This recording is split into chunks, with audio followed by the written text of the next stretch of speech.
Mini episode 451 of the FDH Lounge is brought to you by Sportsology, delivering unconventional columns and webcasts about sports, TV, music, movies, and more. Follow them on the web at sportsology.info. The FDH Lounge. You'll want to schedule your life around it. A long time ago, on a gloomy, wet Cleveland spring night, two men stand alone amidst the late-night drizzle. Their voices echo across the vacant station parking lot as they debate the merits of the great American radio show that have been missing for far too long. On that night, an idea was born. That idea became the FDH Lounge.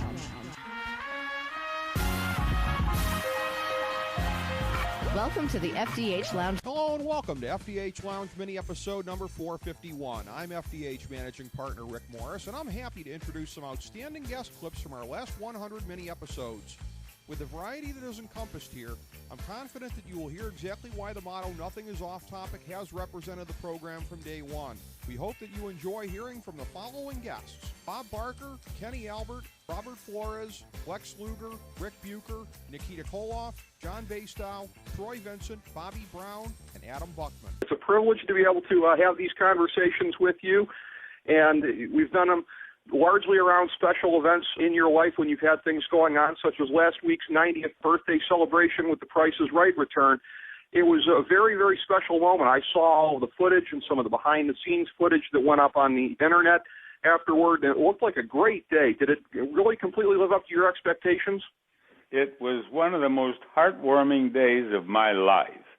They were so nice to me, so good to me, everyone on the show, from the producer right on down, everyone. And the folks came down from upstairs and said hello to me. The new head of daytime came down. Everyone just did everything they possibly could to make it a nice day for me, and they certainly succeeded. On this realignment, on whether or not the NHL accomplished what they were looking for in year one of this playoff picture, it strikes me that you've got 6 out of the 8 series that feature either new or old rivalries, whether they be divisional rivalries. You have the ancient original 6 rivalry with Boston and Detroit. On top of that, you have Pittsburgh and Columbus, which is clearly a rivalry that the league would like to see grow. The only one out of these that's really kind of truly random is Montreal and Tampa Bay, but 1 out of 8 is not too bad in that regard, it would seem to me. What do you think about the way that it shook out this year and the playoff picture as opposed to past years? Well, the thing about Montreal, Tampa Bay, believe it or not, they are now division rivals, so it could turn into quite the rivalry. But yes. I kind of see both sides. I didn't mind the old system where it was 1 versus 8, 2-7, and the top team in the conference played the team with the fewest points in the playoffs. The way it could work out this year, for example, for the Bruins, if they move on, they will play a team with a better record than the Rangers or Flyers. So by finishing with the top seed, more points than the number 2 team, Pittsburgh, if those are the 2 teams who advance, Pittsburgh could actually get the team with less points because of the divisional setup. But I do like the rivalry aspect of it. You know, we haven't seen Rangers, Flyers in the playoffs since '97, and Detroit and Boston since the 1950s, and you get 2 of the 3 California teams playing in the West. So that part of it I like, because I think it just makes it even more entertaining for the fans and for the media and those of us who will have the opportunity to attend and work the games. But I think there's never going to be a perfect system, whether it's the 1-8, 2-7, or the way it is now with the top 3 in each division and the wild cards. But it's pretty good. We'll see how it goes. It's the first year. One thing I do like is the bracket system for the second round, where who you're going to play. If the Rangers advance, they know it's going to be the winner of the Pittsburgh-Columbus series. I kind of like that aspect of it. Part of the reason Michigan State's offense looked as good as it did was a very, very lackluster performance by the Ohio State defense. And I can tell you from being there in the crowd that night, Robert, a lot of people in scarlet and gray just shaking their heads at what happened, but couldn't have been too big of a surprise after the Michigan game the previous week. But Ohio State, of course, that means that they're not going to get a chance to get obliterated by Florida State, because if you can't stop Michigan State, you got no hope for stopping the Seminoles. What do you think when you check out that team, Robert? This is one of these things where in the last couple of years, I personally have touted Florida State only to see them fall apart at one point or another. Is it all Jameis Winston this year that basically made them too good to stumble at any point in time along the way, or is there more to the story than that? Well, I think it's, Jameis Winston certainly deserves a tremendous amount of credit, but Jimbo Fisher and his coaching staff, especially on the offensive side of the ball, I think they deserve the most credit because when you look at Jameis Winston play, he is fundamentally sound. His mechanics are pretty good. Obviously, there's always room for improvement, but he's still a very young player. But he is he's so good with his mechanics, and you can just tell he has received some good coaching in his 2 seasons there in Tallahassee. Obviously, last year he was a redshirt freshman, but I just think that they have so much talent on the offensive side of the ball. Defensively, they're good. It's just up and down their roster. They're just blessed with talent. But I think Jimbo Fisher has done a tremendous job and should get most of the credit for, as well as his coaching staff. Do you get any sense from going to what happened after the NFC Championship game with Richard Sherman? There's a lot of people that are making Brian Pillman circa 96 analogies. Does that ring any bells from back in the day when you were watching or participating in Four Horsemen promos, what that guy did on the stick at the end of the game there? I gotta say, it was pretty shocking. For a lot of people who were watching, just the expression was priceless on Erin Andrews' face. I mean, you could see she's like really taken back by his intensity. It would have been definitely a vintage Horseman type interview without a doubt. There was intensity and fire in his words, and they definitely caught him up in the moment of the competitive juices flowing without a doubt. That infamous series against Boston, which I have to say Cavs fans are trying to forgive and forget back in 2010. Easier to forgive than you to can forget, never I forget. suppose. You can never forget that one. No, it is burned in my brain, and I will tell you too, Rick, on a personal note, my birthday was on Game 5. I sat there and watched that atrocity on my birthday, and it's one of the defining. That's just not fair. That's just not fair. You don't deserve that. Nobody deserves that. No, I'm shuddering thinking of it now. It was so awful. What did you do to deserve that? That's what I need to know. What did you do? What have you done that you would deserve something like that? I had to have murdered entire villages in a past life to have deserved that, I guess, if indeed I did deserve it. If we buy that premise, when your character changed as it did, that was, of course, after Magnum TA's very unfortunate car accident. In terms of the formation of that and the Superpowers tag team with Dusty Rhodes, how did that come together? I know that everybody was in a real sense of shock and grief at the time, but how did the wheels start turning to eventually turn you into a character to take Magnum's place next to Dusty?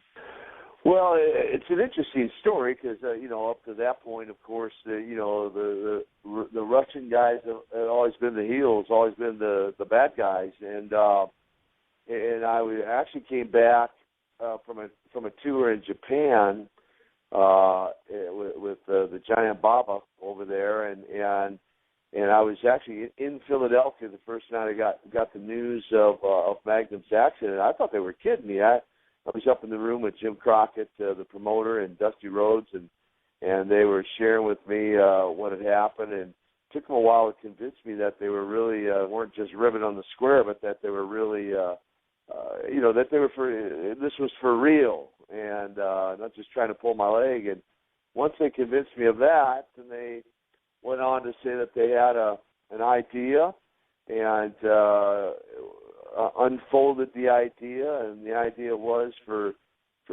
me to make a turn and become tag team partners with Dusty, which had, again, never really been done before with a Russian.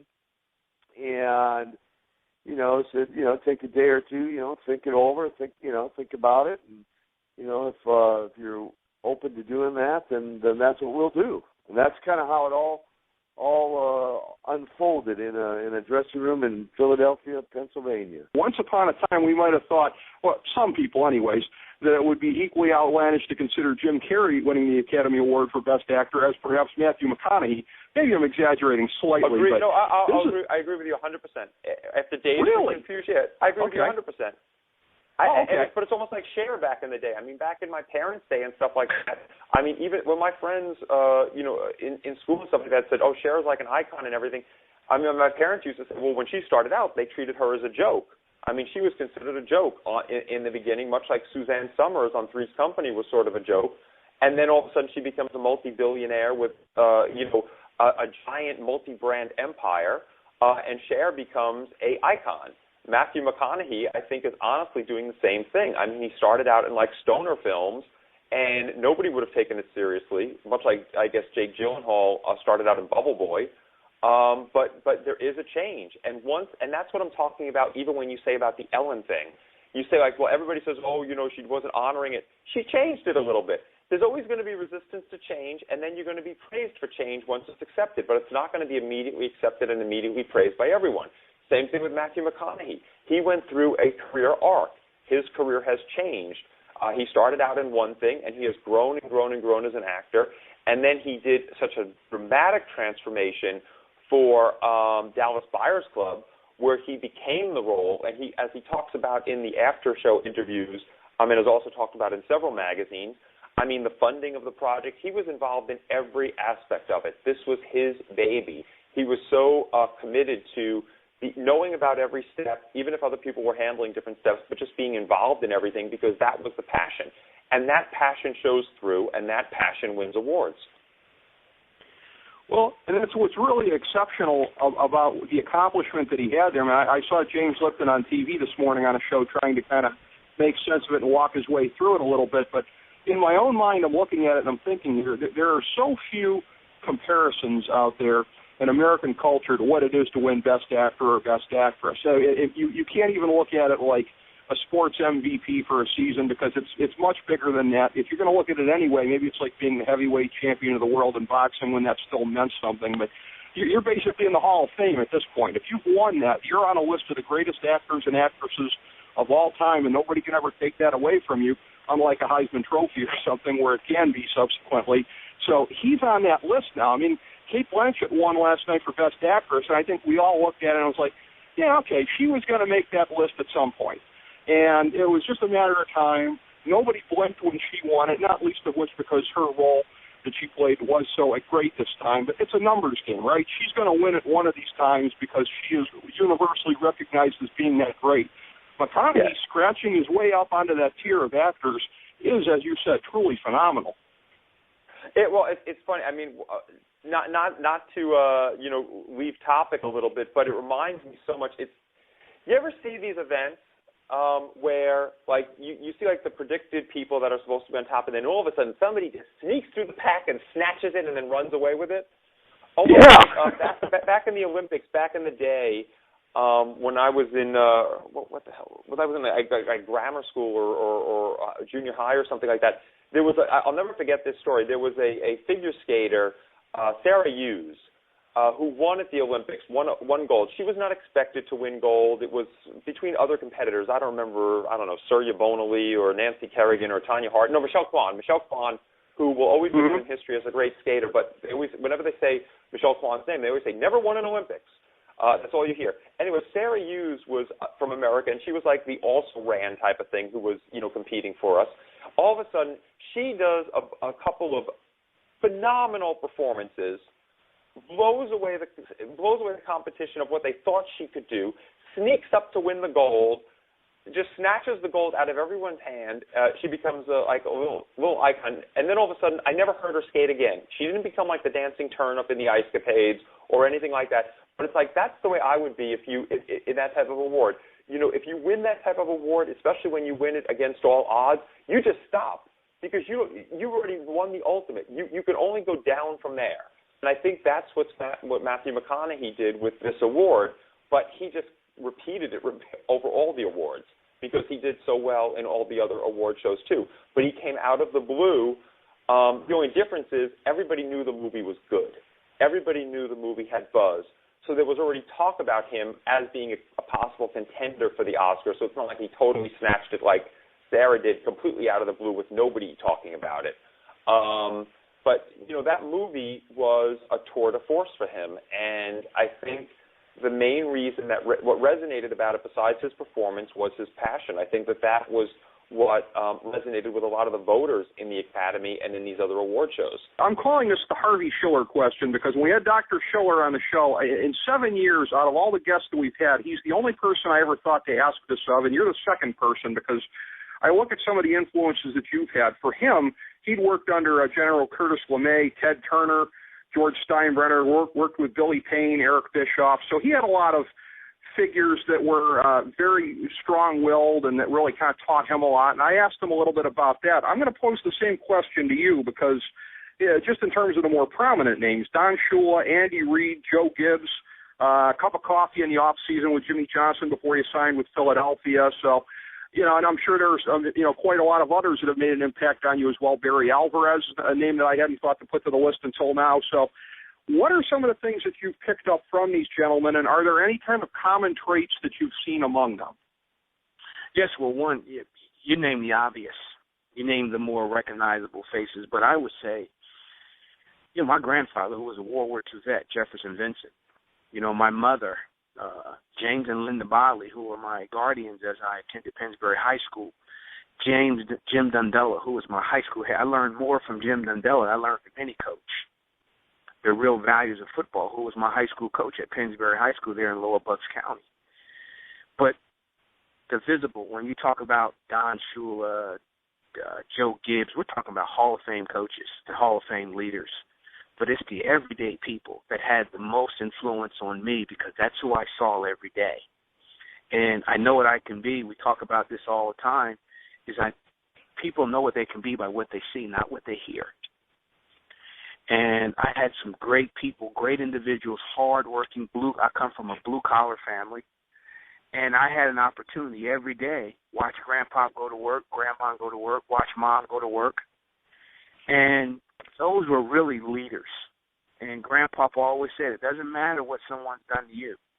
The most important thing is how you respond. You can't control what people say to you, but what you control is how you respond. And that's a sign of leadership. I work with a great leader in Commissioner Goodell, great leader in Robert Gulliver and Jeff Pash, some wonderful leaders at the National Football League, doing some phenomenal work. I get a chance to glean and share insight with these individuals on a daily basis.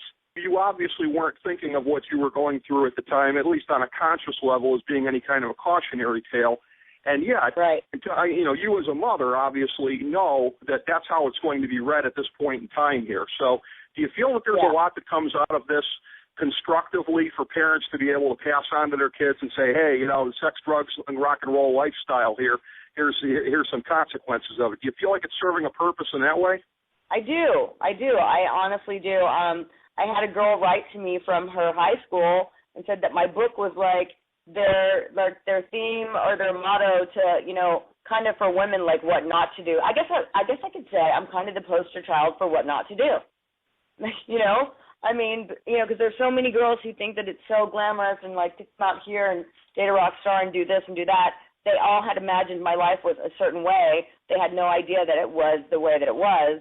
And they, had envy back then, and now they don't, and realize that it was all for nothing, in their mind, basically. So I guess, it is a cautionary tale, and it is good advice to give, because when I came out here, I didn't know what I was gonna, what I was bargaining for, or what I had, lie in store for me waiting. You know what I mean? So I just had to kind of live it. Nobody out here wants to warn you or tell you anything anyway, but everybody makes their own bed. So it's like people could have told me a million things, and I probably would have done it anyway. But definitely, it's definitely a warning in some respects, and then what you should or shouldn't do or get involved with, basically. I can see where, again, you might have getting some strong opinions at the time if you were thinking that Seinfeld's show might have been losing it a bit at the beginning of season 9. Well, what you're talking about is, of course, 3 weeks into season 9, the New York Post television section, when I was editor, we published an innocuous poll of our readers, this kind of thing where they were supposed to clip it out and fax it to us, because the fax machine was the technology of the day, and tell us if they thought Seinfeld was not as good as it had been for 8 seasons. And, in retrospect, the Kramerica Industries episode with the intern and everything was a terrific episode. And and George was working for Play Now Industries, and it just it was in retrospect, sure, it's fine. And at the time though, we felt like, gee whiz, this seems like the same old thing with Seinfeld. And that's the other thing I wanted to bring out in the book, is that when you're working in daily newspapers, you have to feed the thing every day. So you have to have ideas coming out of your ears, So on that particular day, we thought, let's raise some conversation about Seinfeld. And so we put this blank in the paper and said, write your opinion. Is Seinfeld going downhill or something? And to our amazement, Jerry Seinfeld himself called the editor-in-chief to try to stop the Post from publishing the results of this idiotic poll that coming weekend. And the editor wouldn't let him get away with that. He said, no, we have to run it because, we already told the readers we'll run the results. And he convinced Jerry to do an interview with one of our reporters. And so we got an interview with Jerry that we ran next to the poll results. I don't even know what the poll results were. I think it was about even. You know something, Rick? We were lucky if we got 80 responses. I mean, it was meaningless. But what you're referring to is that a few months later, this thing ran in October. A few months later, Jerry did make the famous Christmas Day announcement that Seinfeld would end that spring. And then he gave an interview to Time Magazine where he said he made the decision because he wanted to get off stage on a high note when he was still number one and the show was still good. And he understood that there were some critics in a few places beginning to sort of take a second look at the show and not enjoying it as much as before. Whether he was referring to the New York Post TV section, I have no idea, but it is true that I don't remember anyone else criticizing it at the time. I just remember us doing it. So there are those who are saying maybe the Post had a role in convincing Jerry that this was the time to get off stage at that high note. I certainly, if that's the case, I certainly don't feel great if I helped drive Jerry Seinfeld off of TV, but all things being equal, maybe it was the time for it to go. And as we know, the episodes that we're left with are some of the most, as a 9-season television show, they're the finest shows that were ever made. As we bring the show to a close, we would like to extend our deepest gratitude to NBC, CBS, ABC, Fox, all Clear Channel affiliates, TNT, TBS, USA, UPN, Deadspin.com, YouTube.com, YTMND.com, MySpace.com, various blogs, Fox News, CNN, CNBC, MSNBC, IamBoard.com, Billboard.com, Google.com, ESPN, ESPN2, ESPN News, ESPN Classic, NBA TV, NFL Network, Sports Time Ohio, Athlon Magazine, Comedy Central, Cartoon Network, The Boomerang Channel, QVC, BET, The Spice Channel, Steno Notebooks, Manwich, Papermate Office Supplies, waitresses, strippers, bartenders, garbage men, janitors, microwave popcorn, the writers of The Office, Scrubs, Entourage, My Name is Earl, Oz, Metalocalypse and the Boondocks, Aquafina, and the periodic table of elements.